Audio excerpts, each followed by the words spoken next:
অদৃশ্য third eye যে কত প্রখর আর ওর প্রেডিকশন যে এত তাড়াতাড়ি ফলে যাবে তা ভাবতেও পারিনি। পরপর কয়েকটা ঘটনা তাতন আর আমার চোখে ধাঁধা লাগিয়ে দিল। খাওয়া দাওয়া সেরে তিনজনে গল্প করতে করতে রাত একটু বেশি হয়ে গিয়েছিল। বলা বাহুল্য সব আলোচনাটাই অনাদিবাবুর বাড়ি কেন্দ্রিক। বিশেষ করে তাতনের কাছে কাঁচের ফ্রেস্কোটা খুব রহস্যজনক।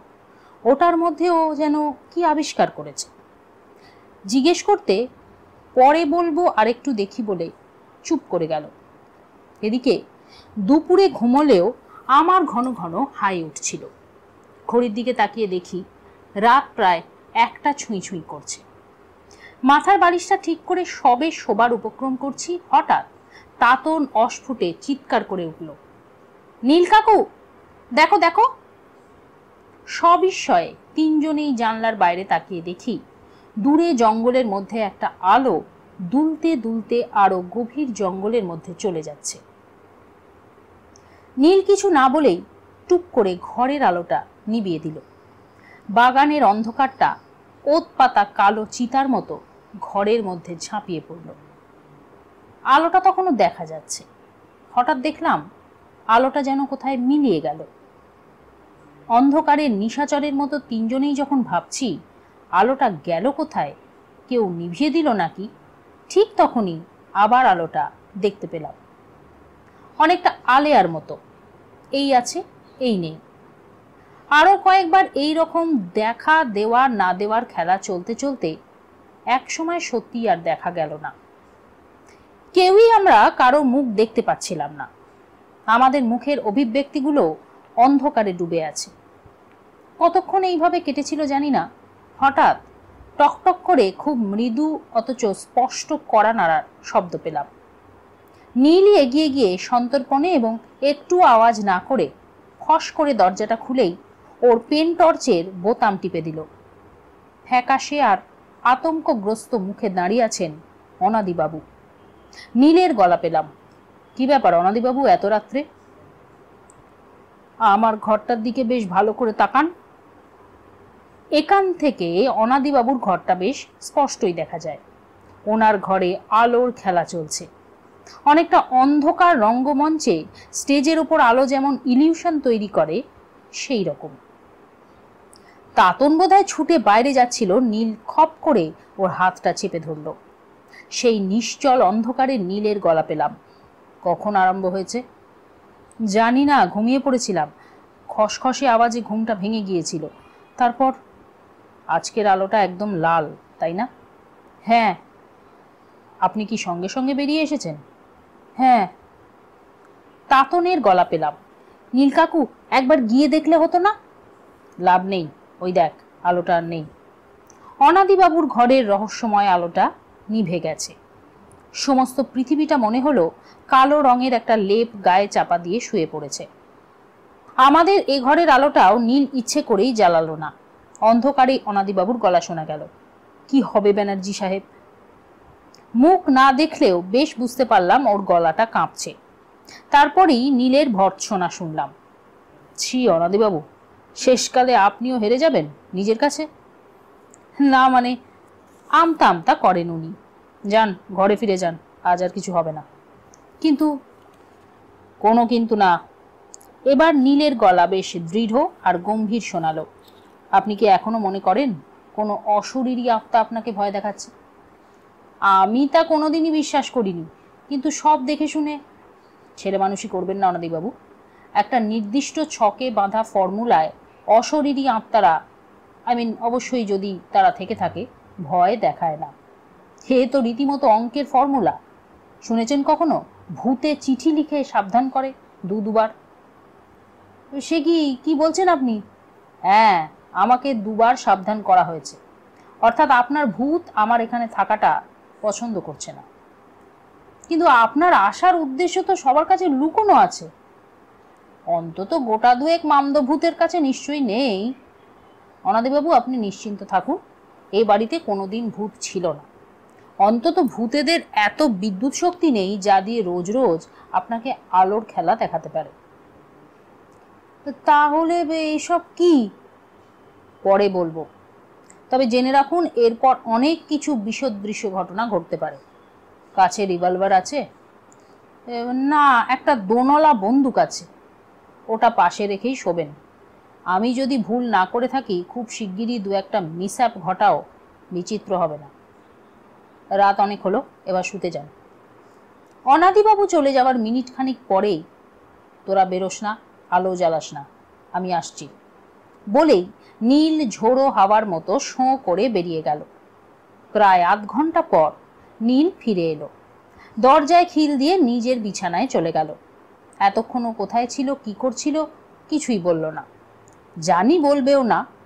কেবল পায়ের কাছে জড়ো করা মোটা চাদরটা গায়ের ওপর চড়িয়ে নিতে নিতে বলল, কুম্ভকর্ণ ইজ কিল্ড। আমরা বাকি দুজন অবাক হয়ে প্রশ্ন করলাম, সে কি? হ্যাঁ, কাল সকালে খোঁজ নিলেই চলবে, নে এখন ঘুমো। পরদিন সকালে বেশ হইচই পড়ে গেল। অনাদিবাবুর মুখ কাঁচুমাচু। টমির বয়স হয়েছিল, যে কোনো দিনও মরেও যেত, কিন্তু নীলের মুখে টমি খুন হয়েছে এ কথা শোনার পর থেকেই ভদ্রলোকের মুখটা বেশ কাঁদো কাঁদো হয়ে উঠল। পোষা কুকুর বাড়ির সন্তানের মতো মনটাকে বেশ নাড়া দিয়ে যায়। নিজের বড় হলঘরটায় ঢুকে দেখি টমি কাত হয়ে শুয়ে আছে একটা মৌমাছির চাকের পাশে। অজস্র মৌমাছি ওকে ছেঁকে ধরেছে। এক নজরে দেখলেই মনে হবে টমি মৌমাছিগুলোর সঙ্গে বেয়াদপি করতে মৌমাছিগুলো একযোগে ওদের আক্রমণকারীকে খতম করেছে। কিন্তু নীল বুঝিয়ে দিল ওকে কেউ গলা টিপে শেষ করে দিয়েছে, এবং যে মেরেছে সে টমির পরিচিত। আর পরিচিত বলেই টমি কোনো রকম টু শব্দটি না করে তার আততায়ীর কাছে নিঃশব্দে মৃত্যুবরণ করেছে। অনাদিবাবু কোনো রকমে বললেন, আপনি কি করে এত ডেফিনিট হচ্ছেন ব্যানার্জি সাহেব? এমনিতেই তো ওর মরার বয়স হয়েছিল। সাধারণ মৃত্যুতে আমার কিছু বলার ছিল না, কিন্তু ভালো করে লক্ষ্য করলেই বুঝবেন গলার কাছে লোমের ওপর রক্তের দাগ। হঠাৎই সাঁড়াশি বা কুকুর ধরা আঁকশি দিয়ে ওর গলাটা টিপে ধরা হয়েছিল। মুখের ওপর ভনভন করছে যে মাছি আর মৌমাছিগুলো, ওদের তাড়িয়ে দিলে দেখবেন জিভের পাশ দিয়ে রক্তের দাগ। তবে থামলেন কেন ব্যানার্জি সাহেব, বলুন? কুকুরটা একেবারে বোকার মতো মরেনি। হত্যাকারীর একটা চিহ্ন সে মরার আগে সংগ্রহ করেছিল। কি কি সেই চিহ্ন? পাড় সমেত একটা কাপড়ের টুকরো। এর বেশি এখন আর কিছু জিজ্ঞেস করবেন না। কিন্তু একটা কথা, টমি মৌচাকের কাছে এসে কি করছিল? ওকে মারা হয়েছে অন্য জায়গায়। দোষটা মৌমাছিদের ঘাড়ে চাপাবার জন্যেই এই ব্যবস্থা। দেখতে দেখতে ভিড় হয়ে গেল। তারিণী সেন, রামহরি দত্ত আর নীলমণি পাকরাশি এসে হাজির। আজ ছুটির দিন নয়, তাই অন্যেরা আসেননি। নীলের উপদেশ মতো টমির মৃত্যুর কারণ কারো কাছে প্রকাশ করা হলো না। সবাই জানলেন মৌমাছিদের সম্মিলিত আক্রমণে টমি মারা গেছে। তারিণী সেন ঘর ঘরে গলায় বললেন, তখনই বলেছিলাম অনাদি, বাড়ির মধ্যে এসব ফ্যাচাং করো না। শুনলে না তো, এমন শখের কুকুরটা গেল। সেদিন আর আসর জমল না। কুকুরের শোকে অনাদিবাবু ম্রিয়মান। কিছু শুকনো আদিক্ষেতা দেখিয়ে ওরা তিনজনেই কেটে পড়লেন। 12টা নাগাদ মিউনিসিপ্যালিটির লোক এসে টমির বডিটা নিয়ে গেল। অনাদিবাবু কেঁদে ফেললেন হাউ হাউ করে। কিন্তু তখন আমরা বুঝিনি আরো একটা বড় দুর্ঘটনা আমাদের জন্য অপেক্ষা করছে। নীল আগেই বলেছিল, evil is knocking at the door. Tommy মারা যাওয়ার পর মাত্র 3টে দিন কেটেছে। এর মধ্যে তেমন উল্লেখযোগ্য ঘটনা কিছু ঘটেনি। কেবল দ্বিতীয় দিনে আমাদের ঘরে একটা সাপ ঢুকেছিল। তাতন বলেছে ওটা ইচ্ছে করেই ঢোকানো হয়েছে। ভূতের ভয় দেখিয়ে কিছু হলো না দেখে সাপের আমদানি করছে। নীল অবশ্য প্রথমে কিছুই বলেনি, কেবল একটু হেসেছিল। নিতান্ত পিড়াপিড়িতে পরে বলেছিল লোকগুলো ভেবেছে আমি ঢোঁড়া সাপ চিনি না। কিন্তু ক্লাইম্যাক্স হলো 3 দিনের দিন রাত্রে, আর তারপরই সমস্ত কিছুই ঘোরালো হয়ে দাঁড়ালো। রাত 12টা সাড়ে 12টা হবে। আলো নিভিয়ে আমরা শুয়ে পড়েছি। হঠাৎ আলেয়ার আলোটা আবার দেখা দিল। এবারও তাতনেরই নজর পড়ল প্রথম। আমি আর তাতন অন্ধকার জানলার কাছে দাঁড়িয়ে দাঁড়িয়ে লক্ষ্য করতে লাগলাম। আগের দিনের মতোই অন্ধকারে একটা আলো দুলতে দুলতে গভীর জঙ্গলের মধ্যে চলে যাচ্ছে। কখনো দেখা যাচ্ছে, কখনো দেখা যাচ্ছে না। তাতন ফিসফিস করে জিজ্ঞেস করলো, জয় কাকু, কি হতে পারে বলো তো? কি যে হতে পারে বুঝতে পারছি না। জলার ধার হলেও না হয় বোঝা যেত আলেয়ার আলো।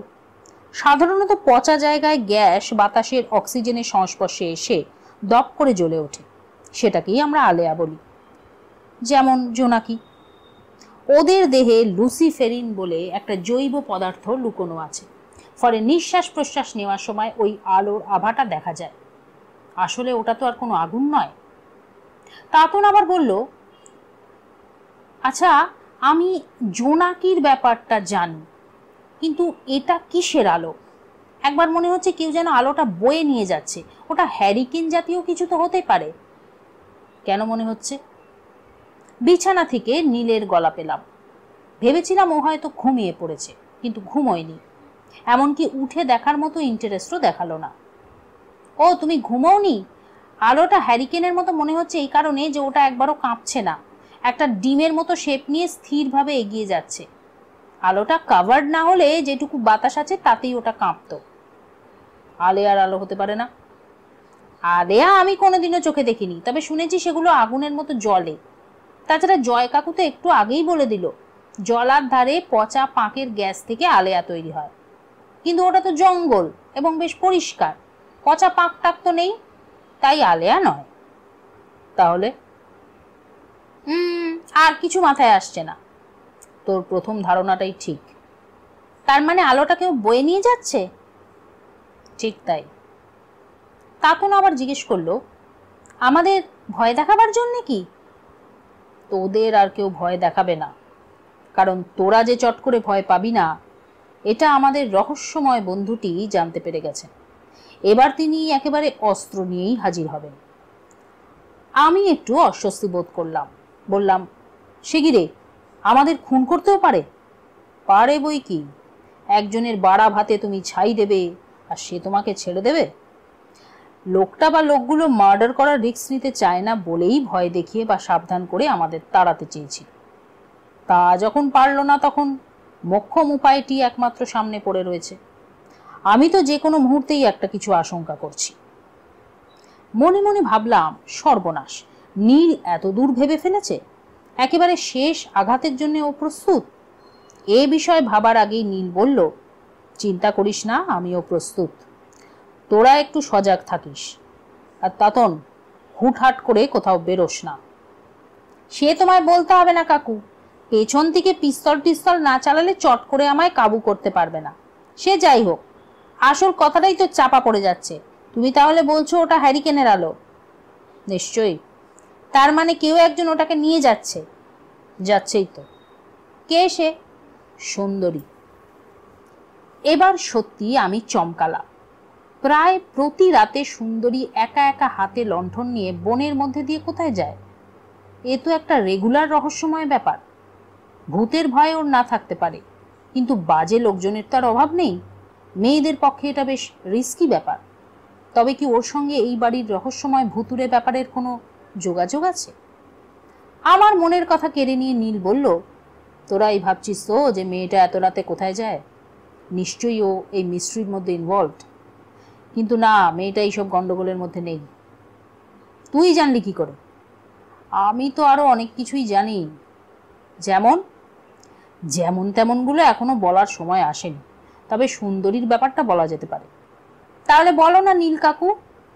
তাতন আবদারের ভঙ্গিতে বলল, বলবো, তবে আজ অনেক রাত হলো, শুয়ে পড়। সে একটা ট্র্যাজিক ব্যাপার। নীল মাথায় চাদরটা চাপা দিল। অনেকক্ষণ থেকে মশাগুলো কানের কাছে গান শোনাচ্ছিল।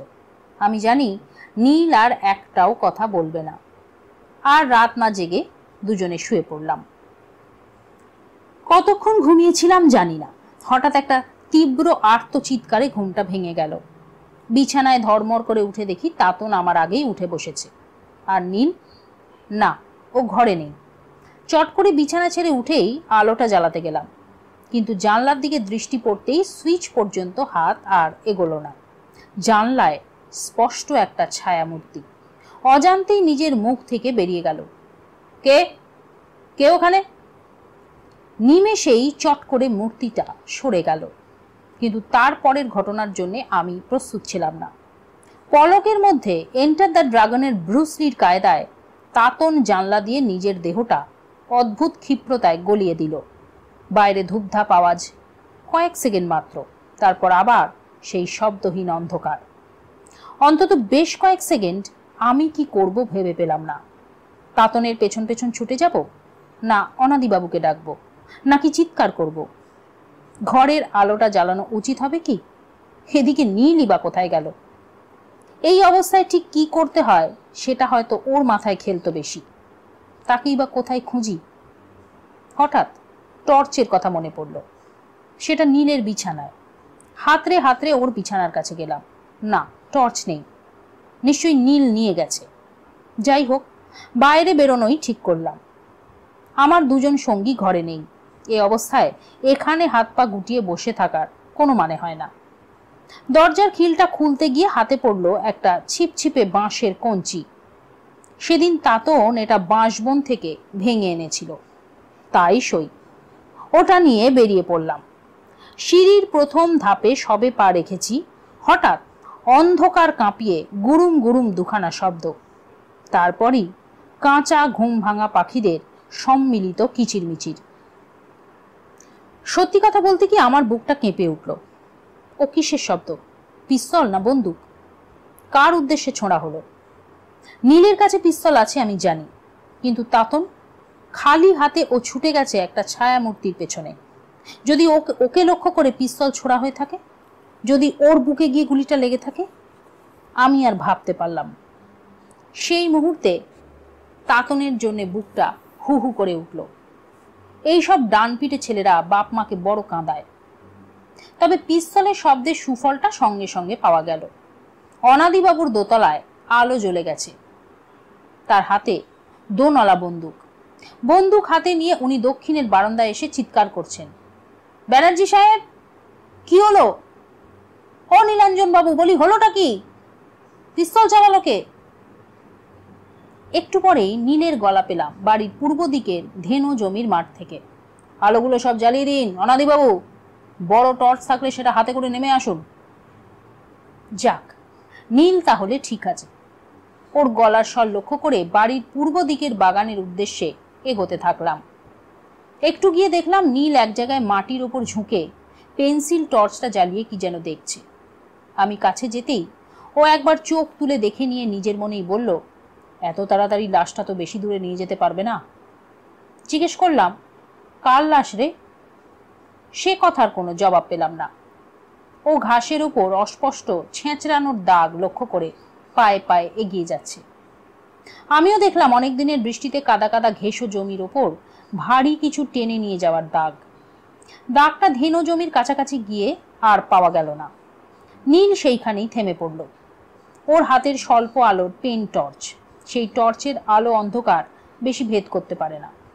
সামনের মাঠটা কোমর পর্যন্ত উঁচু ধান গাছে ভরা। আমি পাশে গিয়ে দাঁড়াতেই নীল বলল, নিশ্চয়ই বডিটা ওই ধান গাছের জঙ্গলে পড়ে আছে। তবে বেশি দূরে পড়েনি, যদ্দূর মনে হচ্ছে এখান থেকে ছুঁড়ে ফেলে দেওয়া হয়েছে। অর্থাৎ দুজন ছিল। পায়ের ছাপগুলো কাল সকালে দেখলেই বোঝা যাবে। আমার ধৈর্য আর মানছিল না। জিজ্ঞেস করলাম, কে কে খুন হয়েছে? নীল একবার আমার দিকে তাকিয়ে বলল, সুন্দরী। আগেই আমার আশঙ্কা হয়েছিল এইরকম। বলিস কি রে? আমি ওকে অনেক করে বারণ করেছিলাম, শুনল না। আর আমার পক্ষে কি সম্ভব নাকি ওকে গার্ড দিয়ে রাখা? শেষের কথাগুলো প্রায় খেদোক্তির মতো শোনালো। কিন্তু কিন্তু কেন? সে অনেক কথা, তবে মেয়েটার অতি সাহসী ওর মৃত্যুটাকে ডেকে আনলো। এমন সময় হন্তদন্ত হয়ে অনাদিবাবু এসে হাজির। এক হাতে দোনলা বন্দুক, অন্য হাতে টর্চ। টর্চটা জ্বালানোই ছিল। নীল ওনার হাত থেকে টর্চটা নিতে নিতে বলল, এখান থেকে থানা কত দূর? কাঁপা কাঁপা গলায় অনাদিবাবু বললেন, কেন, কি হয়েছে? থানায় আবার কি দরকার পড়লো? আপনার বাগানে এক্ষুনি একটা খুন হয়ে গেছে। তাই বুঝি বন্দুকের আওয়াজ পেলাম? বন্দুক না, পিস্তল। সেটা কেন কি জন্যে বোঝা যাচ্ছে না, তবে খুনটা তার অনেক আগেই হয়েছে। কে, কার কথা বলছেন? সুন্দরী। যদিও আমি আপনার এখানে আসার অনেক আগেই ওর এইভাবে মৃত্যু হতে পারত, কিন্তু বলা যায় খুনির দুর্ভাগ্য, আমি থাকতেই সে সেটা করে ফেললো। এনিওয়ে, এক্ষুনি থানায় খবর দিতে হবে। এত রাতে কে যাবে? যাকে হোক যেতে হবে, কাল সকাল পর্যন্ত অপেক্ষা করতে গেলে আর লাশটা পাওয়া যাবে না। কিন্তু লাশটা কোথায়? আপনার ওই সামনের ধান খেতে। শম্ভু কোথায়? থাকে কি আর এখন তুলতে পারবেন? গায়ে গরম জল ঢেলে দিলেও তার নেশার ঘুম ছুটবে না। সুন্দরীর মা কোথায়? নিশ্চয়ই ঘুমোচ্ছে। কিন্তু সুন্দরী বাইরে এলো কিভাবে? মা মেয়েতে তো দরজায় খিল দিয়ে শোয়। বুঝলাম প্রায় প্রতি রাতেই সুন্দরী লণ্ঠন নিয়ে কোথাও যায়, এটা অনাদিবাবু জানেন না। নীলও এই ব্যাপারে কিছু ভাঙল না, কেবল বলল, ওর মাকে তো ডেকে তোলা দরকার। কিন্তু হঠাৎই আমি বলে ফেললাম, রাত দুপুরে ঘুমন্ত মানুষকে ডেকে তুলে তার মেয়ের মৃত্যু সংবাদ দেওয়াটা কি ঠিক হবে? ঠিকই বলেছিস। ঠিক আছে, বেশ, কাল সকালেই খবর পাবে। আপনার মালিকে কি পাওয়া যাবে? অনাদিবাবু বললেন, হ্যাঁ, তাকে পাওয়া যাবে। তাহলে ওকেই ডেকে তুলুন।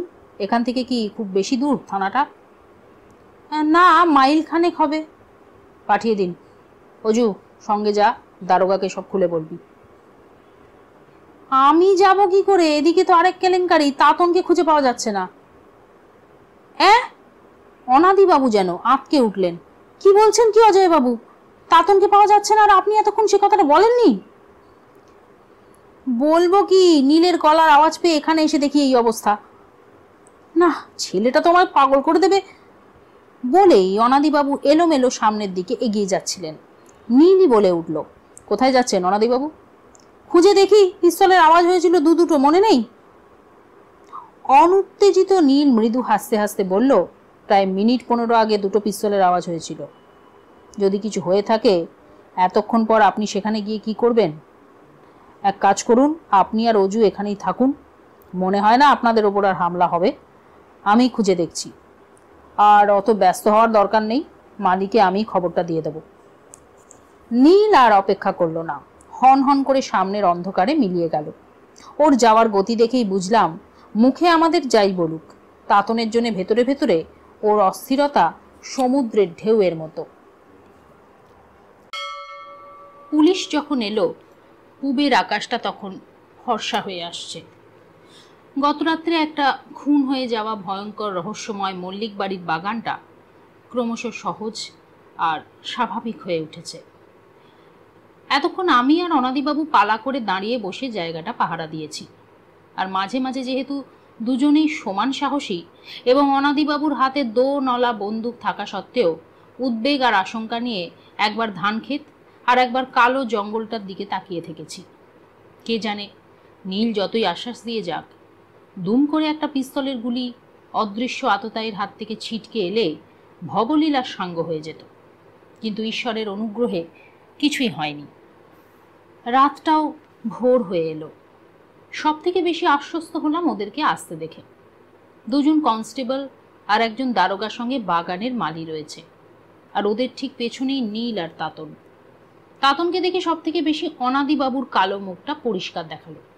মেঘ কেটে গেলে যেমন চারিদিক উজ্জ্বল দেখায়, ঠিক সেই রকম। দারোগাবাবু এসে প্রথমেই খানিকটা হইচই চেঁচামেচি আরম্ভ করলেন। এটাই ওদের স্বভাব, অযথা হাঁক ডাক করা। অনাদিবাবুকে ধমকালেন।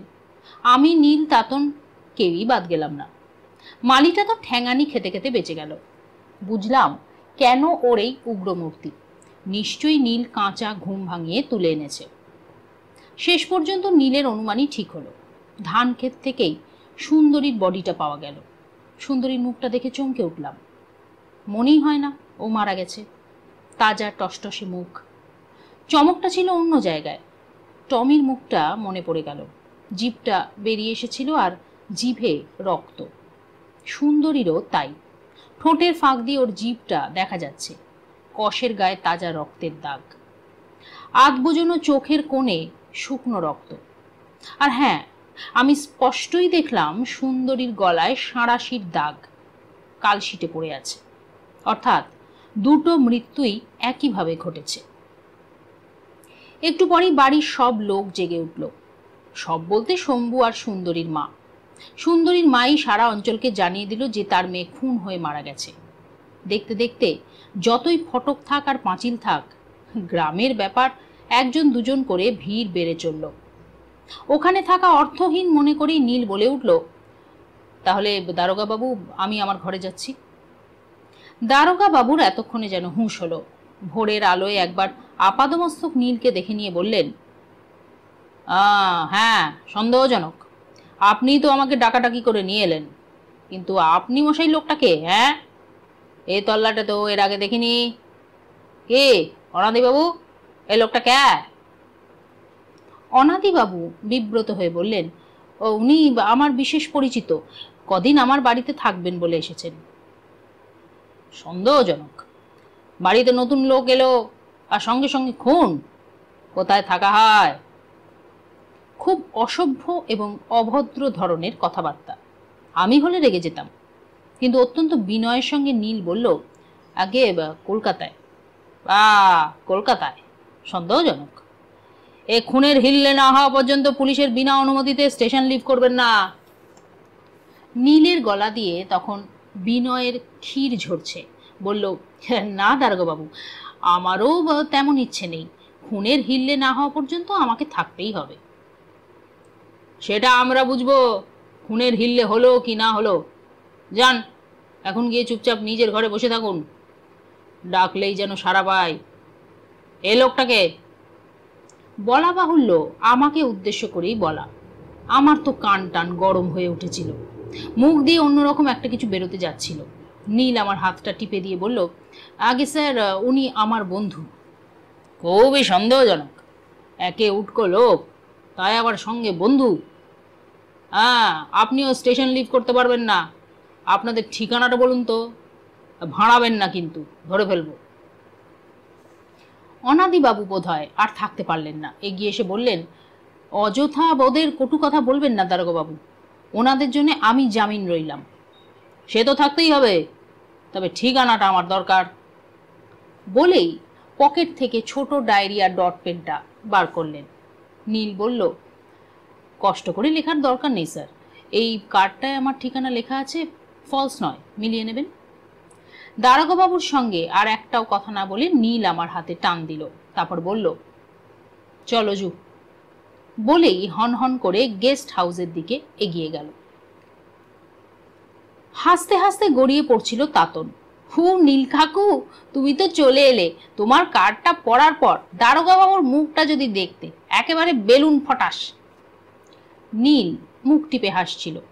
গতকাল কারোরই আমাদের সারা রাত ঘুম হয়নি। ও এইমাত্র ঘুম থেকে উঠেছে। আমার আর তাতনের ঘুম অনেক আগেই ভেঙেছিল। ঘড়ির দিকে তাকিয়ে দেখি বিকেল প্রায় 4টে। এই সময় হঠাৎই সুন্দরীর কথা মনে পড়ে গেল। গতকাল গভীর রাত্রে ও খুন হয়েছে। ও বেঁচে থাকলে এতক্ষণে আমাদের চাটা এসে যেত। এখন কেই বা কি করে? এটা কলকাতা শহর নয়, 2 পা হাঁটলেই যে কোনো একটা রেস্তোরাঁ পাওয়া যাবে। অনাদিবাবু বেশ আপসেট হয়ে পড়েছেন। এখন চায়ের কথা বলে পাঠানো মানেই ওনাকে বেশ বিব্রত করা। একমাত্র ভরসা শম্ভু। চা না পেয়ে নীলের ঘন ঘন হাই উঠছিল। ও অবশ্য সব অবস্থায় মানিয়ে নিতে পারে। একটা সিগারেট ধরিয়ে জানলার বাইরে তাকিয়ে টানতে শুরু করলো। তাতনের হাসি রেশ তখনও থামেনি। আমি জিজ্ঞেস করলাম, দারোগা ভদ্রলোক তারপর কি করলেন? কিছুক্ষণ তোমাদের চলে যাওয়ার দিকে তাকিয়ে রইলেন। ওনার মোটা মোটা পুরু ঠোঁট দুটো ফাঁক হয়ে গিয়েছিল, আমার স্পষ্ট মনে আছে। তারপর ওনাকে বলতে শুনেছিলাম, যাস শালা। তাতনের কথা তখনও শেষ হয়নি। দরজায় একটা চেনা গলার শব্দ শুনলাম। আসতে পারি স্যার? আরে আমার কি সৌভাগ্য, আসুন আসুন স্যার। বলেই নীল ঝট করে চেয়ার ছেড়ে উঠে দরজার কাছে চলে গেল। আবার কষ্ট করে এলেন কেন? আমায় খবর পাঠালেই হতো। আর আমায় অপরাধী করবেন না স্যার। বলেই দারোগা বাবু কাঁচু মাচু মুখে এগিয়ে এসে নীলের এগিয়ে দেওয়া চেয়ারে বসলেন। না না, এসব কি বলছেন? আপনি তো আপনার কাজই করেছেন। করিনি স্যার, একদম করিনি। না চিনে বড় অভদ্র আচরণ করেছিলাম, ক্ষমা করে দিন স্যার। এইভাবে কথা বলে আপনি কিন্তু আমাদের মানে আপনার ইউনিফর্মের অসম্মান করছেন দারোগাবাবু। আমার নাম সুকান্ত স্যার, সুকান্ত দাস। আপনি আমাকে সুকান্ত বলেই ডাকবেন। তা কি হয়, বয়সটাকেও তো সম্মান দেওয়া উচিত। তাহলে দাস। আচ্ছা ঠিক আছে, মাঝামাঝি থাক, দাসবাবু বলা যাবে কেমন? তা কেসটা কেমন বুঝছেন? কিছুই বুঝিনি স্যার, আপনার কাছে মিথ্যে বলবো না, এসব খুন খারাপই আমার মাথায় ঢোকে না। সে কি, আপনি নিশ্চয়ই অনেক দিনই পুলিশে কাজ করছেন? করতে হয় বলে, কিন্তু বিশ্বাস করুন এর লাইন আমার নয়। বিএসসি পাশ করে ভেবেছিলুম মেকানিক্যাল ইঞ্জিনিয়ার পড়ব। ছোট থেকেই আমার কারিগরি ব্যাপারটার ওপর বেশ ঝোঁক। একটা দীর্ঘ নিঃশ্বাস ছেড়ে দাসবাবু বললেন, হলো না স্যার, আমার মেসোমশাই ছিলেন জাঁদরেল পুলিশ অফিসার, ঢুকিয়ে দিলেন পুলিশে। কিন্তু এ লাইনে কিছু করতে গেলে একটা এলেমের দরকার, ও সব আমার নেই। হলোও না কিছু। খুন খারাপি দেখলে এখনো আমার নার্ভটা না আলগা হয়ে যায়। ফস করে তাতন বলে উঠল, তাই বুঝি অত চেঁচামেচি করেন? ঠিক বলেছ ভায়া, আমার থানার পাশে একটা চায়ের দোকান আছে। চাওয়ালা ছোকরা 1 পোয়া দুধে কম করেও 1 লিটার জল মেশায়। ওই দুধে চায়ের রং হয় চিরতা ভেজানো জলের মতো, কিন্তু ছোকরা সেটা চাপা দেয় গরম চিরতার জলের ওপর খানিকটা দুধের সর ফেলে দিয়ে। আমার হম্বি তম্বিটা বুঝলে কিনা ওই সরের মতো, ভেতরে কিছু নেই স্যার। ভদ্রলোকের অবস্থা করুন। দাসবাবুকে প্রথমে যতটা অভদ্র ভেবেছিলাম, এখন দেখলাম সেটা তার মুখোশ। ভেতরে লোকটা ছাপোষা। এ লাইনের দস্তুর হিসেবে মারপ্যাঁচটা কিন্তু কম। তবু নীল ওনার দীনতা চাপার দেওয়ার জন্য বলল, এসব কথা বাইরের লোকের কাছে বলা কি উচিত হচ্ছে দাসবাবু? হচ্ছে, 100 বার হচ্ছে। আপনি বাইরের লোককে বলল? আপনি আমাকে না চিনলেও আমি আপনাকে চিনি। আপনি সত্যেন্দার শালা না? হ্যাঁ তাই তো, কিন্তু আপনি আমাকে চিনলেন কি করে? পুলিশ অফিসার সত্যেন মুখার্জির আন্ডারে আমি বহুদিন ছিলাম। উনি আমাকে স্নেহ করতেন বলেই চাকরিটা টিকিয়ে রাখতে পেরেছি। আর আপনি মিস্টার মুখার্জির শ্যালক সেটা জানলাম খবরের কাগজ থেকে। আপনার বন্ধু সমুদ্রগুপ্তের মার্ডার কেসটা যেভাবে সলভ করেছিলেন, সত্যি মশাই আপনার যা বুদ্ধি ভাবা যায় না। কিন্তু কলকাতা ছেড়ে এলেন কেন? অপকর্মেদের ঢেঁকির আরো অচপাড়া গায়ে ঠেলে দেয়। আমাকে তো তবু পলাশ মায়ের মতো জায়গায় পাঠিয়েছে, সেও মিস্টার মুখার্জির দৌলত। আমার স্ত্রীও বলেন আমার নাকি পুলিশে আসা ঠিক হয়নি, মুরগির ব্যবসা করা উচিত ছিল, বুঝলেন? তবে আমি জানি সেটাও আমার দ্বারা হতো না। আসলে এসব আমার লাইনই নয়। চা এসে গিয়েছিল। অনাদিবাবু জানতে পেরেছিলেন দাসবাবু এসেছেন। 4 কাপ চা আর বিস্কুট নিয়ে শম্ভু এসে ঘরে ঢুকল। নিমেষে দাসবাবুর মুখের ভাব পাল্টে গেল। শম্ভুকে দেখে উনি খ্যাঁক করে উঠলেন, সন্দেহজনক। সকালবেলায় 1000 প্রশ্ন করে ওই লোকটার মুখ থেকে একটাও মনের মতো কথা বার করতে পারিনি। নীল একটু হাসল, মুখে কিছুই বলল না। ওর দৃষ্টি ছিল শম্ভুর দিকে। চা বিস্কিট রেখে শম্ভু ধীরে ধীরে বেরিয়ে গেল। চায়ে চুমুক দিতে দিতে নীল বলল, এবার বলুন দাসবাবু, সকালে জেরা টেরা করে কিছু পেলেন? Nothing sir, nothing. জেরা বলতে তো এই কটি প্রাণী, এই যে গেঁয়ো লোকটা, বাগানের মালিটা, আর যে মেয়েটা মরেছে তার মা। অবশ্য অনাদিবাবুও আছেন। জিজ্ঞেস করবোটা কি? যাকেই যা জিজ্ঞেস করি হাঁ করে দাঁড়িয়ে থাকে আর বলে রাত্রির বেলা ঘুমোচ্ছিলাম, কিছুই জানি না। আর মেয়েটার মা তো কেঁদেই ভাসিয়ে দিল। অনাদিবাবুও বলছেন আপনার ডাকাডাকিতে নাকি ওনার ঘুম ভাঙে। আচ্ছা, পিএম রিপোর্টটা আসবে কখন? কাল সকালের মধ্যেই পাওয়া যাবে, এলে একটু দেখাবেন। সে আর বলতে, আমি একটা জিনিস ভাবছি স্যার, মেয়েটা অত রাতে বাগানে কি করছিল? আচ্ছা, ওকে কেউ খুন করে বাগানে ফেলে দিয়ে যায়নি তো? না, এ ব্যাপারে আপনি নিশ্চিন্ত থাকতে পারেন, সুন্দরী বাগানেই খুন হয়েছে। কিন্তু কেন? কোনো ইল্লিগাল কিছু নেই তো? খুনটাই তো ইনলিগাল, আর সেটাই আমাদের খুঁজে বার করতে হবে। আচ্ছা দাসবাবু, আপনি কিছু ধারণা করেছেন কিভাবে, কি দিয়ে মেয়েটাকে খুন করা হয়েছে? আমার মনে হয় কোনো শক্ত লোহার কিছু দিয়ে মেয়েটার গলা টিপে ধরা হয়েছে। You are correct. আচ্ছা, জিনিসটা কি সাঁড়াশি হতে পারে? হতে পারে, কিন্তু অত বড় সাঁড়াশি কেন? পাগলা কুকুর বা শেয়াল ধরার জন্যে যে সাঁড়াশি ব্যবহার করা হয় সেগুলো তো বেশ বড়ই। হ্যাঁ, ঠিক বলেছেন স্যার, এদিকটা তো আমি একবারও ভাবিনি। কিন্তু অত বড় সাঁড়াশি লুকোলো কোথায়, আর পেলই বা কি করে? সে প্রশ্নের জবাব না দিয়ে নীল বলল, আর একটা জিনিস কি লক্ষ্য করেছেন দাসবাবু? যন্ত্রটার মধ্যে একটু বিশেষত্ব আছে। বিশেষত্ব কিরকম বলুন তো? সাধারণত কুকুর বা শেয়াল ধরার জন্য যে সাঁড়াশি ব্যবহার করা হয় সেগুলো দিয়ে মানুষের গলা বেড় দিয়ে ধরার একটু অসুবিধা আছে, কারণ মানুষের গলা পশুর থেকে একটু সরু। তারপর কুকুর শেয়াল ধরার জন্য যে সাঁড়াশি ব্যবহার করা হয় সেগুলোর মধ্যে কোনো হুকের ব্যবহার নেই। এক্ষেত্রে কিন্তু সেটা আছে। সাঁড়াশির ভেতর দিকে নিশ্চয়ই কোনো পয়েন্টেড ধারালো হুক আছে। কি করে বুঝলেন? বোথ দ্য কেসেস এটারই প্রমাণ আছে।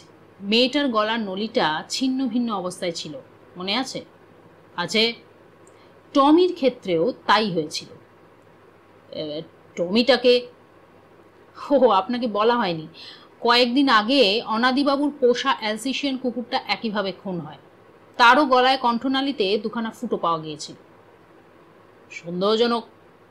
হ্যাঁ, সত্যিই সন্দেহজনক। তার মানে দুটো খুন একজনই করেছে? ঘটনা তো তাই বলছে, কিন্তু এদের হত্যা করে কি লাভ হলো? আপাতত সেটা আমার থেকে খুনি ভালো বলতে পারবে। এনিওয়ে, দেখা যাক কোথাকার জল কোথায় গড়ায়। বুঝলাম নীল এই দুটো খুনের ব্যাপারে দাসবাবুর সঙ্গে আর কোনো কথা বলতে রাজি নয়।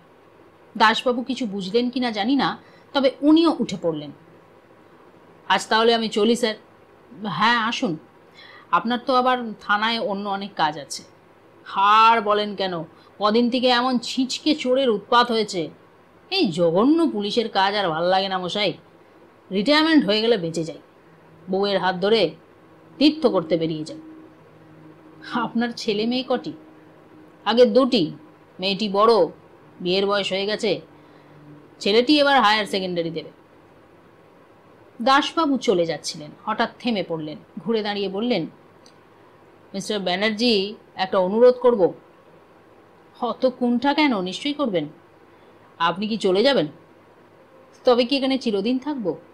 না, তা নয়, মানে বলছিলাম কি, আপনি থাকলে একটু ভরসা পাই আর। মানে বুঝলেন তো, এই খুনের পুরো চার্জ আমার ওপর।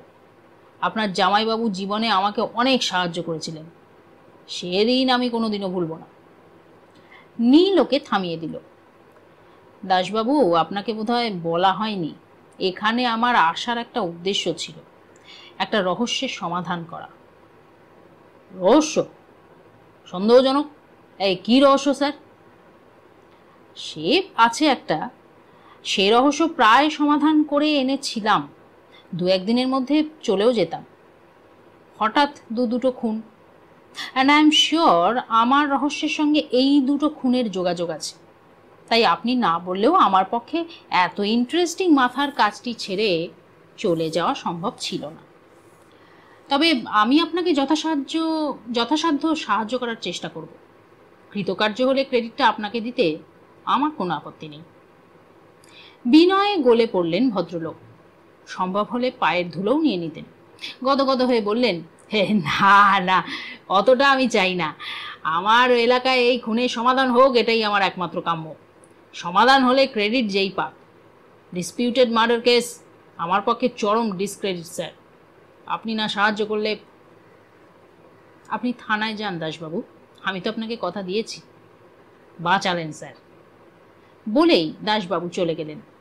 মাঝারি মাপের গোল গাল চেহারা শান্তিপ্রিয় লোকের ভাগ্যের পরিহাসে এক বিপজ্জনক জীবিকা নিয়ে দিন কাটাতে বাধ্য হচ্ছেন। এর থেকে ট্র্যাজেডি আর কি থাকতে পারে? ওর জন্য সত্যি এই মুহূর্তে আমার বেশ কষ্টই লাগলো।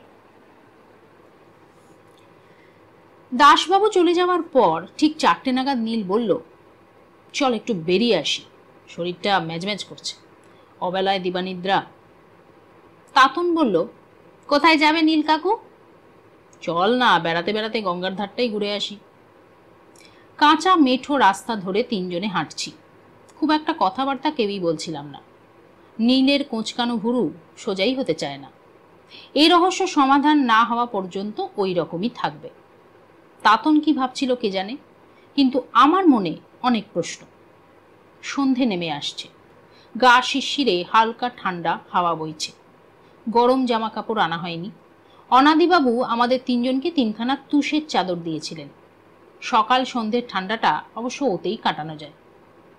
ভালো করে গায়ে চাদরটা মুড়ে নিয়ে একটা সিগারেট ধরালাম। সিগারেটের কুণ্ডুলি পাকানো ধোঁয়ার মতো আমার মধ্যে কতগুলো প্রশ্ন ভীষণ পাক খাচ্ছিল। প্রথম প্রশ্ন, কাল রাতে কে আমাদের জানলার কাছে এসেছিল? যেই আসুক, সে কি উদ্দেশ্যে এসেছিল? তাতন ওকে ফলো করতে জানলা দিয়ে লাফিয়েছিল, কিন্তু শেষ পর্যন্ত ধরতে পারেনি, কারণ লোকটা ওকে লক্ষ্য করে পরপর 2টো পিস্তলের গুলি ছোড়ে। তারপর সেই পুরনো মন্দির দিয়ে ওপাশের বাঁশ বনে ঢুকে পড়ে। তাতন বাধ্য হয়েই অনেকটা পেছনে ছিল। বাঁশ বনে পৌঁছে ও আর কাউকে দেখতে পায়নি। তবু হাল ছেড়ে দিয়ে ও সঙ্গে সঙ্গে ফিরে আসেনি। বাঁশ বনে লুকিয়েছিল, যদি লোকটা আবার ফিরে আসে সেই জন্য। অনেকক্ষণ বসে থাকবার পর নীলকে আসতে দেখে ও বাঁশবন ছেড়ে বেরিয়ে আসে। এখানে আমার প্রশ্ন, তাতনকে লক্ষ্য করে কে গুলি ছুঁড়েছিল? যেই ছুঁড়ুক, হাতের টিপ তার পাকা নয়, কারণ 2টো গুলির একটাও ওর ধার কাছ দিয়ে যায়নি। অর্থাৎ আনাড়ি লক্ষ্যের পিস্তলের মালিক কে আছে এখানে? দ্বিতীয় প্রশ্ন, সুন্দরীকে মারা হলো কেন? নীলের পুরনো একটা থিওরির কথা মনে পড়ল। ও বলেছিল, কোনো রহস্যের সমাধান করতে গেলে 3টে প্রশ্নের উত্তর খোঁজার চেষ্টা করবি, উত্তর পেলে দেখবি জট খুলে গেছে। সেটা হলো HWW। এইচ মানে হাউ, অর্থাৎ কেমন করে। এখানে হাউটা বোঝা গেছে। একটা বিচিত্র ধরনের সাঁড়াশি দিয়ে 2টো খুনই করা হয়েছে। নীল আরও বলেছিল, অস্ট্রের ক্যারেক্টার অনেক সময় খুনির চরিত্র বুঝিয়ে দেয়। এক্ষেত্রে কি ধরব? এই ধরনের সাঁড়াশি কারা ব্যবহার করে? মিউনিসিপ্যালিটির protection against wild or unsafety best ডিপার্টমেন্টে যারা পাগলা কুকুর শিয়াল ধরে, তারাই এই সাঁড়াশি ব্যবহার করতে অভ্যস্ত। তাহলে কি এই 2টো খুন যে করেছে সে ওই রকম কোনো ডিপার্টমেন্টে কাজ করে? এখানে যাদের সঙ্গে পরিচয় হয়েছে তাদের মধ্যেই কি কেউ আছে? কে জানে। এরপর আসছে ফার্স্ট W, অর্থাৎ ওয়াই, অর্থাৎ মোটিভ। সুন্দরী একটা সাধারণ কাজের মেয়ে, তাকে মারার কি উদ্দেশ্য? একটা গরিব গ্রাম্য হতদরিদ্র শ্রেণীর কোনো মেয়েকে অর্থের কারণে তো খুন করা যেতে পারে না, নিশ্চয়ই অন্য কারণ। তবে কি সে কারোর কোনো স্বার্থসিদ্ধির অন্তরায় হয়ে দাঁড়িয়েছিল? এই চিন্তাটা একেবারেই উড়িয়ে দেওয়া যায় না। তারপর নীল বলল, অনাদিবাবুর বাড়ির ভুতুরে কাণ্ড কারখানার সঙ্গে টমি এবং সুন্দরী হত্যার যোগাযোগ আছে। কি সেই যোগাযোগ? আর সেকেন্ড W মানে হু? অসম্ভব। তাহলে তো আমি নীল ব্যানার্জি হয়ে যেতাম। ভাবতে ভাবতে আর হাঁটতে হাঁটতে কখন যেন সেই শ্মশানের ধারে চলে এসেছিলাম। এবার আমরা অন্য রাস্তা দিয়ে এসেছিলাম বলে সেদিনের দূর থেকে দেখা বট গাছটা সামনে পড়ে গেল। বট গাছ থেকে অন্তত 50 গজ দূরে এসে নীল দাঁড়িয়ে গেল। তারপর আপন মনেই বলল, যাক, লোকটা আছে। কে? কার কথা বলছিস? ওই যে দূরে বট গাছের নিচে একটা লোক বসে আছে, হাঁটুর ওপর মাথা গুঁজে। খবরটা তাহলে পেয়ে গেছে। থাকতে না পেরে বলে উঠলাম, কি বকছিস আপন মনে? কিছুই তো বুঝছি না। বুঝবি একটু পরেই, পা চালা। কিন্তু খানিকটা এগোতেই কান্নার আওয়াজ পেলাম। দিনের আলো তখনও কিছুটা অবশিষ্ট ছিল। সেই আলোয় দেখলাম লোকটার পায়ের ওপর মাথা রেখে একজন মহিলা সমানে কেঁদে চলেছে। আর একটু এগিয়ে বুঝতে অসুবিধা হলো না যে কাঁদছে সে সুন্দরীর মা। কিন্তু লোকটাকে, সুন্দরীর মা এখানে এসে ওর পায়ের ওপর মাথা রেখে কাঁদছে কেন? তাতন আমার পাশে পাশে হাঁটছিল, ফিসফিস করে বলল, জয় কাকু, সব তালগোল পাকিয়ে যাচ্ছে, কি ব্যাপার বলো তো? আমি বললাম, ব্যাপার আমার বন্ধু নীলবাবু জানেন আর ওরা দুজন জানে। নীল নির্বিকার, ও ধীর পায়ে এগিয়ে যাচ্ছে। একটু ঘুরে বট গাছটার পেছনে গিয়ে দাঁড়ালো। আমরাও তাই করলাম। সুন্দরীর মা ফুপিয়ে ফুপিয়ে কাঁদছে আর বলছে, ওগো তুমি বলো না আমি কাকে নিয়ে থাকবো, আর যে আমার কিছুই রইল না গো। হঠাৎ সিমেন্টের বেদির ওপর ঢিপ ঢিপ আওয়াজ। আড়াল থেকে উঁকি দিয়ে দেখলাম সুন্দরীর মা সেই বাঁধানো বেদির ওপর মাথা ঠুকছে। এতক্ষণ পর লোকটাকে মাথা তুলতে দেখলাম। এক মুখ কাঁচা পাকা গোঁফদারি, মাথার চুলগুলো অযত্নে বর্ধিত। কোথায় যেন এই মুখ আমি দেখেছি, কিন্তু কিছুতেই এই মুহূর্তে মনে এলো না। লোকটার চোখেও জল, বোধহয় সারাক্ষণ কেঁদেছে। চোখ দুটো ফুলে লাল হয়ে গেছে। তাড়াতাড়ি করে সুন্দরীর মায়ের কপালের নিচে হাতটা পেতে দিল। তারপর ওকে বলতে শুনলাম, অমন করিস না ময়না, তোর যে মাথাটা ফেটে যাবে।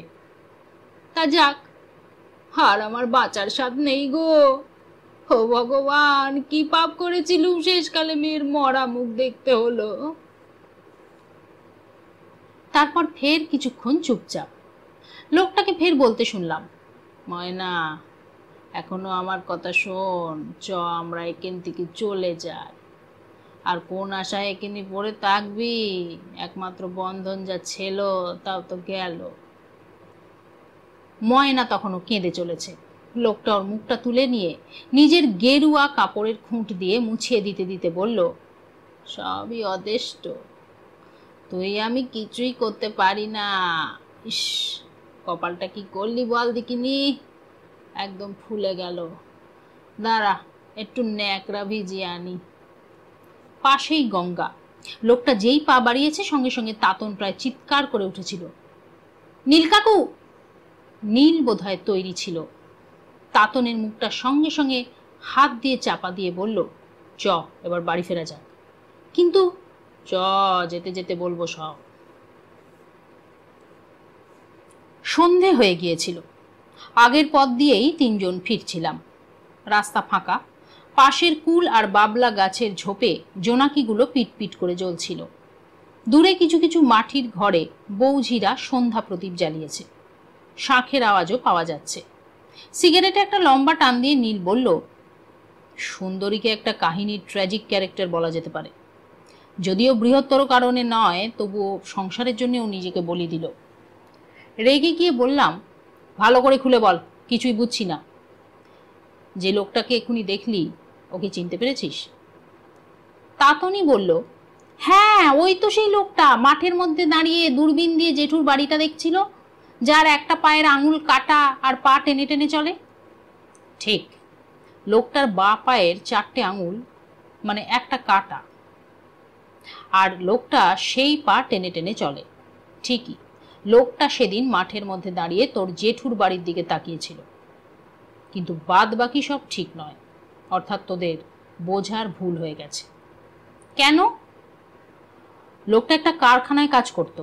একদিন অসাবধানে কাজ করতে করতে একটা অ্যাক্সিডেন্ট হয়। তাতে লোকটার বাঁ পায়ের কোড়ে আঙুল বাদ দিতে গিয়ে আঙুলের সোজা প্রায় গোড়ালি পর্যন্ত অ্যাম্পুট করতে হয়।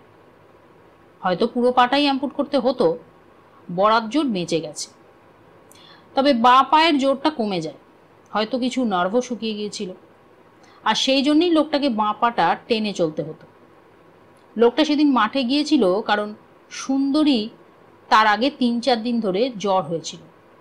লোকটার সঙ্গে 3-4 দিন দেখা করতে পারেনি, তাই সেদিন বাগানে গিয়েছিল সুন্দরীর খোঁজ নিতে। কিন্তু দূরবীন, ওটা তোদের দেখার ভুল। লোকটা জীবনে কোনোদিন দূরবীন চোখে দেখেনি। অনেক সময় আমরা দূরের কোনো জিনিস দেখতে গেলে হাতটা পাকিয়ে চোখের সামনে রাখি, ও সেই রকমই করছিল। তোরা ভেবেছিলি দূরবীন। কিন্তু তাতন বলল, লোকটাকে যে একবার দেখা যাচ্ছিল আবার অদৃশ্য হয়ে যাচ্ছিল। নীল হেসে বলল, দূর বোকা, তা কখনো হয়? ওটা সিম্পলি তোদের সাবকনশিয়াস মাইন্ডের রিয়াকশন। বাইরে আমরা যতই সাহস দেখাই না কেন, ভেতরে আমাদের একটা ভীতু মন লুকিয়ে থাকে। সে আমাদের সর্বদাই বিপদের ঝুঁকি নিতে বারণ করে। কাল রাত্রে কেন বাঁশবনে লুকিয়েছিলি? কি করব, আমার হাত ফাঁকা, আর লোকটা পরপর 2টো গুলি চালালো। ইয়েস, সেটাই কথা। তোর সাহসের অভাব এটা নিশ্চয়ই কেউ বলবে না, এবং গুলি চালাবার পরও তুই লোকটার পিছু নিয়েছিলি, তবু তুই শেষ পর্যন্ত লোকটাকে দেখতে না পেয়ে বাঁশ বনে লুকিয়েছিলি কেন বলতো? আত্মরক্ষা করতে সবাই চায়, সেই কারণে। ভেতরের সেই ভীতু মনটাই অতি বড় সাহসীকেও বিপদের ঝুঁকি নিতে বারণ করে। তোরও তাই হয়েছিল, তাই তুই আর এগিয়ে যাসনি। তোদের মনে ঠাকুমা দিদিমারা অনেক ছোটবেলাতেই ভূতের ভয় ঢুকিয়ে দিয়েছেন। বড় হয়ে যতই ভূত অবিশ্বাস করিস না কেন, সুযোগ পেলেই সেই ভূতুরে ভয়টা মাথা চাড়া দেয়। তখন যা না দেখিস তাও মনে হয় দেখেছিস। এখানে আসার আগে তোরা ভেবে এসেছিস ভূত দেখতে যাচ্ছি। আধো আলো আর অন্ধকারে হাওয়ায় নারকোল পাতার দোলানি দেখে তোদের মনে হতে পারত ভূত তার লম্বা ঠ্যাং দোলাচ্ছে। না, তোরা সেদিন ভুলই দেখেছিলি। এবার আমি বললাম, বেশ, তা নয় হলো, কিন্তু লোকটার সঙ্গে সুন্দরী আর তার মায়ের কি সম্পর্ক? বুঝলি না গাধা, লোকটা সুন্দরীর বাবা হরি মাধব মারিক, ময়না ওর বউ। সে কি, হরি মাধব থাকে এক জায়গায়, ময়না আর এক জায়গায়, কেন? কারণ অতি সামান্য, স্বামী স্ত্রীর সেন্টিমেন্টাল ঝগড়া। কিরকম? হরি মাধবের পা কাটা যাওয়ার পর দীর্ঘদিন ওকে শয্যাশায়ী থাকতে হয়। একটা কারখানার ক্যাজুয়াল ওয়ার্কার হিসেবে ও কাজ করত। নীল কাকু, ক্যাজুয়াল ওয়ার্কার কি? যে কোনো কলকারখানায় কিছু স্টাফ থাকে পার্মানেন্ট, কিছু টেম্পোরারি যারা পরে পার্মানেন্ট হবে, আর কিছু থাকে ক্যাজুয়াল, অর্থাৎ এরা কাজ জানা লোক, কিন্তু কোম্পানি এদের কাজ দিতে পারছে না। দীর্ঘদিন কোনো পার্মানেন্ট স্টাফ ছুটিতে বা অসুস্থ হয়ে আছে, অথবা হঠাৎ কোম্পানির কাজের চাপ বেড়ে গেল, তখন বাইরের ওই কাজ জানা লোকেদের কিছুদিনের জন্য রোজ হিসেবে মাইনে দিয়ে রাখা হয়। এদেরকেই কোম্পানির ভাষায় ওই ক্যাজুয়াল স্টাফ বলে, বুঝলি? হ্যাঁ, তারপর হরি মাধবের কি হলো বলো? পা কাটা যাওয়ার পর কোম্পানি কিছু কম্পেনসেট করেছিল, তা দিয়ে আর কতদিন চলে। তারপর ঘা শুকোবার পর দেখা গেল ওর মা পায়ের জোরটা হারিয়ে ফেলেছে। এদিকে জমানো টাকাও শেষ হয়ে গেল, আর পা খোঁড়া হওয়ার জন্যে কাজটাও গেল। বাধ্য হয়ে অনাদিবাবুর বাড়িতে ময়নাকে ঝিয়ের কাজ নিতে হলো, আর সেটাই হলো স্বামী স্ত্রীর মধ্যে ঝগড়ার প্রধান কারণ। হরিমাধবের ইচ্ছে নয় ময়না পরের বাড়িতে ঝিগিরি করে, আর ময়না লোকের কাছে হাত পাতার থেকে ঝিগিরি করাই সম্মানজনক মনে করে। এই নিয়ে ঝগড়া, মুখ দেখা দেখি বন্ধ। তারপর একদিন সকালে দেখা গেল লজ্জায় হরিমাধব কোথায় যেন চলে গেছে। আগে ময়না দিনের বেলা কাজ করে সন্ধ্যের মধ্যে বাড়ি ফিরে যেত, সুন্দরী সারাদিন অসুস্থ বাবাকে দেখত। হরিমাধব চলে যাবার পর বাধ্য হয়েই ঘর ছেড়ে দিয়ে ময়না আর সুন্দরী অনাদিবাবুর বাড়িতে রাত দিনের কাজের লোক হয়ে গেল। বাহ, এ তো একেবারে খোশ গল্প বানিয়ে ফেলছিস। নীল হাসল। জীবন থেকেই গল্প তৈরি হয় রে। তারপর শোন, আরেকটু আছে। নানান জায়গা ঘুরে টুরে মাসখানেক আগে হরিমাধব মৃগনাভিতে ফিরে এসেছিল, কিন্তু বউ মেয়ের সঙ্গে দেখা করতে পারেনি। সপ্তাহ দুয়েক আগে হঠাৎ একদিন শ্মশানের ওই বট গাছটার নিচে সুন্দরী ওর বাবাকে বসে থাকতে দেখে। মেয়েটা বাবাকে প্রচণ্ড ভালোবাসত, বাবাকে ফিরিয়ে নিয়ে যেতে চেয়েছিল, কিন্তু মায়ের ভয়ে সে তা পারেনি। আমি জিজ্ঞেস করলাম, কেন মায়ের ভয় কেন? মায়ের তো আনন্দ হওয়ার কথা। কিন্তু এক্ষেত্রে হয়নি। ময়নার অভিমান বড় বেশি। যে স্বামী তার স্ত্রীকে একলা ফেলে দিয়ে চলে যেতে পারে, সে স্বামী সব পারে, তার মুখ দর্শন করা উচিত নয়, এই রকম একটা ধারণা ওর জন্মে গেছিল। স্বামীকেও খুবই ভালোবাসে। ভালোবাসার মানুষের কাছে আঘাত পেলে মেয়েরা কিন্তু প্রচণ্ড অভিমানী হয়ে ওঠে। ময়নারও তাই হয়েছিল। সুন্দরী তার মাকে চিনত, তাই সে ভেবেছিল সইয়ে সইয়ে তার বাবার ফিরে আসার কথাটা জানাবে। বেচারি সে সুযোগটা আর পেলে না। কিন্তু অত রাত্রে সুন্দরী কোথায় যেত? অনাদিবাবুর ভাঁড়ার থেকে কিছু খাবার ও অভুক্ত খোঁড়া বাবার জন্যে সরিয়ে রাখত। তারপর সবাই ঘুমোলে ও চুপি চুপি জঙ্গল পেরিয়ে শ্মশানে বসে থাকা বাবাকে সেগুলো দিয়ে আসত। নীলের বলা বোধহয় শেষ হয়েছিল, ও চুপচাপ হাঁটছিল। হঠাৎ আমি জিজ্ঞেস করলাম, তুই এত সব জানলি কোথা থেকে? দিন তিনেক আগে তোরা ঘুমিয়ে পড়ার পর দেখলাম বনের মধ্যে লণ্ঠন হেঁটে যাচ্ছে। আস্তে আস্তে জানলার পাল্লা তুলে বেরিয়ে পড়লাম তোদের কাউকে না জানিয়ে। কি জানিস, অনেক আগেই আমার মন বলেছিল সুন্দরীর এত সাহস চিন্তার ব্যাপার। ওর কাছ থেকে সবকিছু শোনার পর বলেছিলাম, এভাবে রোজ রাতে একলা যাওয়া খুব রিস্কি। তুমি তোমার মাকে তোমার বাবার ফিরে আসার কথা জানিয়ে দাও, বাবাকে ফিরিয়ে নিয়ে এসো। ও বলেছিল জানাবে, জানিয়েও ছিল নিশ্চয়ই, নইলে ময়না আর হরিমাধবের দেখা হয় কি করে। তবু আমার আফসোস কি জানিস, মেয়েটার বিপদের আশঙ্কা করেও ওকে বাঁচাতে পারলাম না। মেয়েটা নিজের জীবন দিয়েই ওর বাবা মায়ের মিল করিয়ে দিয়ে গেল। এটাই ট্র্যাজেডি। মিনিট পাঁচেক তিনজনে কেউ আমরা কোনো কথা না বলে হাঁটলাম। তিনজনই হয়তো সুন্দরীর কথা চিন্তা করছিলাম। হঠাৎ তাতন জিজ্ঞেস করলো, কিন্তু সুন্দরীর অপরাধটা কি, সে খুন হলো কেন? আমার হিসেব মতো গতকাল অন্য লোকের খুন হবার কথা, তাই তাকে বাঁচাবার জন্যেই জানলার পাল্লা তুলে তোদের কাউকে কিছু না বলে চলে গিয়েছিলাম। আমার হিসেবে গন্ডগোল হতো না, কিন্তু সুন্দরী হঠাৎ ওই সময় ফিরে নিজের মৃত্যুটা ডেকে নিয়ে এলো। আমার যতদূর ধারণা সুন্দরী খুনিকে দেখে ফেলেছিল বা চিনে ফেলেছিল, তাই চিরদিনের মতো তার মুখটা বন্ধ করে দেওয়া হয়েছে। অন্য লোকের খুন হওয়ার কথা কি যেন বলছিলি? হ্যাঁ, তাকে মারার জন্যই তো বাগানে গতকাল সাজো সাজো রব। কে সে? পরে বলবো, এখন থাক। কিন্তু আমাদের জানলায় ছায়া মূর্তি কেন?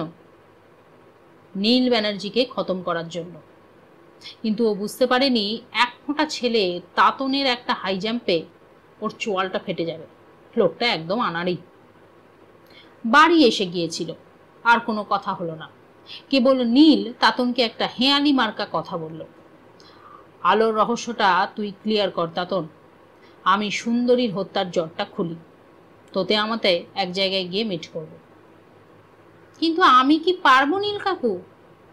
পারবি। যে পয়েন্টটা নিয়ে ভাবছিস সব রহস্য ওইখানেই।